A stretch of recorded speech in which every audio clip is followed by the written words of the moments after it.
third party to agree, and we are encouraging this to reduce the levels of adversity amongst our aspirants, so that as a party we move forward knowing that an electoral position can only go to one person, and we encourage the members to speak to each other and not be so competitive or negatively competitive against each other.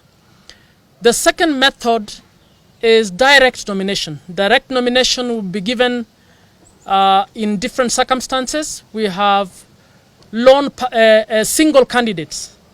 If you have an electoral area where we only have one candidate, that candidate gets a direct ticket. We also have candidates who come from communities that do their own cultural nomination, and they give candidates. When we get those, we give their direct ticket. The rest are determined by the Central Committee, which sits and decides on the basis of different methods, including the look at the scientific method, that is opinion polling, and makes a decision. We have not sat to actually determine any opinion polls. We have commissioned opinion polls, but we have not sat to determine who is getting direct ticket on the basis of that. So the information in the media around listing, or in social media listing certain people who have received direct tickets, is not information that has come from the board. We also have, like all other parties, what we are seeking for is to win seats. So there are some people who've crossed over from other political parties. And when we've had some strong people who've crossed from other political parties, again, we will give them the tickets. The third method, which is delegates, voting through delegates, is a method we are not going to apply. We only applied it to the nomination of our presidential candidate. But for the 2022 elections, we are not going to use that method. The final method is universal suffrage by registered ODM members. For our party, we are going to use the register of ODM members who are registered. And you may have seen a schedule that we have put in the newspapers indicating areas where we will carry out those party primaries and when we will carry out those party primaries. That schedule is not cast in stone because the method of consensus continues. If we are coming to Nakuru on Friday and then we learn that in the electoral area where we are going, the candidates have agreed, we will not carry out that election. So much as we have a schedule, do not be surprised if maybe we will not turn up in one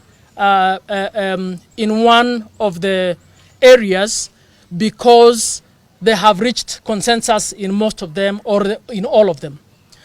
I'd like to take this opportunity also to adjust, to say that we will be adjusting. It was brought to our attention, and we wish to apologize that we scheduled some party primaries on Saturdays, 2 Saturdays. And it was brought to our attention that we should not have done this because of the Saturday is a Sabbath for some of our Christian brothers and sisters.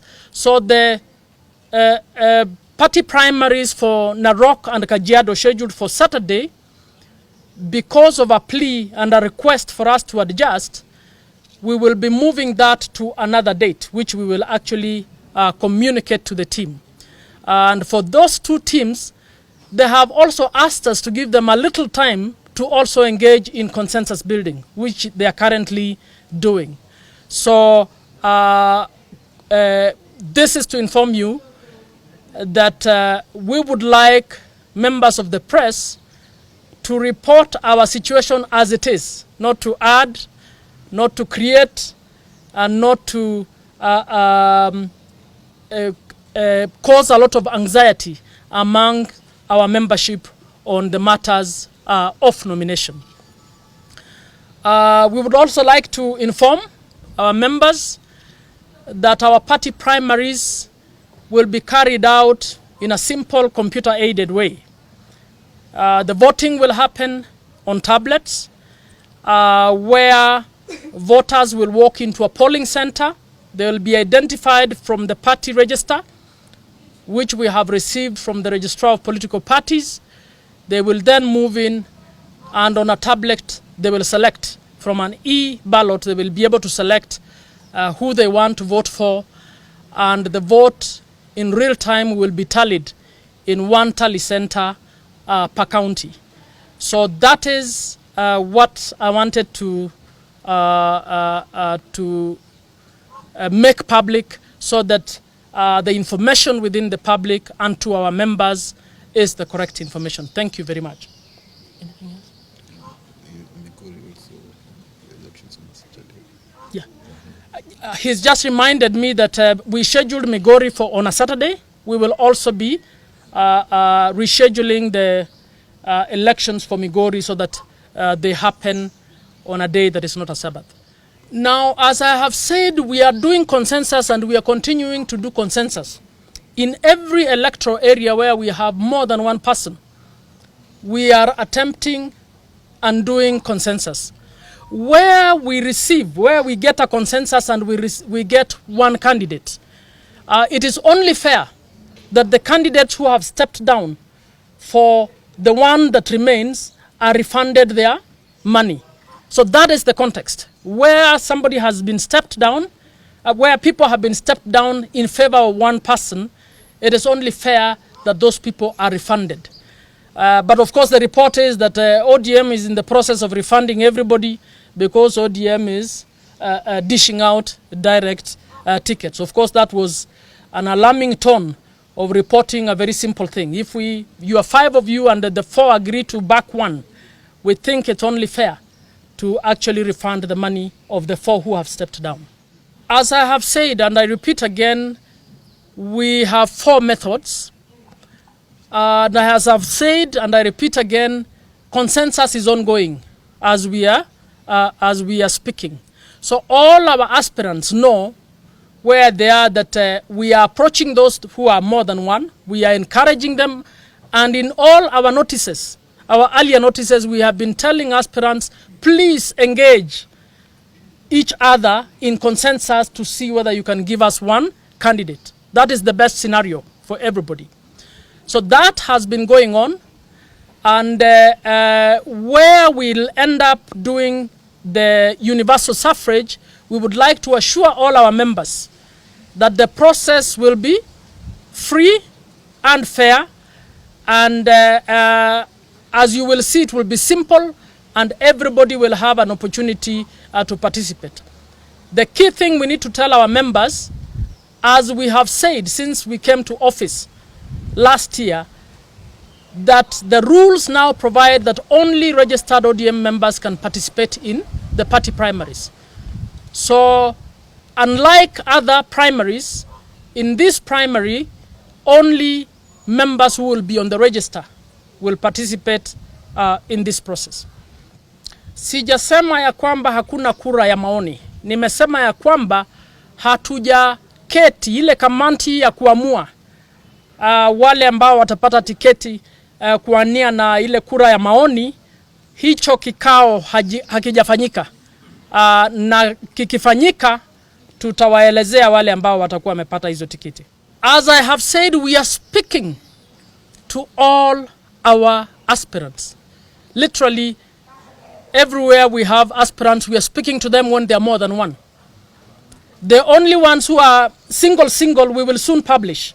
We'll actually publish the list of all the single candidates. But where we have more than one candidate, we are speaking to all of them, wherever they are. And as I have said, consensus is something that involves the aspirants, and some of them will agree to a consensus. Some of them will reach a consensus on their own. So it is every area where we have more than one candidate that we are encouraging consensus. we will actually, we don't have the entire list, but we have quite a number of candidates who've remained as single candidates in a number of counties. And in some instances, we've reduced the number substantively as a result of asking the counties to get into a consensus. I'll give an example. When we go to Turkana, we will carry out primaries in only 2 wards because the team sat on their own and they actually reached consensus and brought us the candidates that they agreed upon, by and large, for all the other electoral areas. And Turkana is a stronghold of ODM. Actually, every party knows what they can consider their stronghold. And as a national party, we know there are many areas where we can't, of course, there'll be obvious strongholds, but ODM as a party is a national party, and we have presence everywhere. So I can tell you we have candidates in all areas of the country. Of course, we have not yet, as coalition partners, come up with any refrain or any restraining formula to say that this party will be here on this. We have allowed a democratic process where all candidates have a go.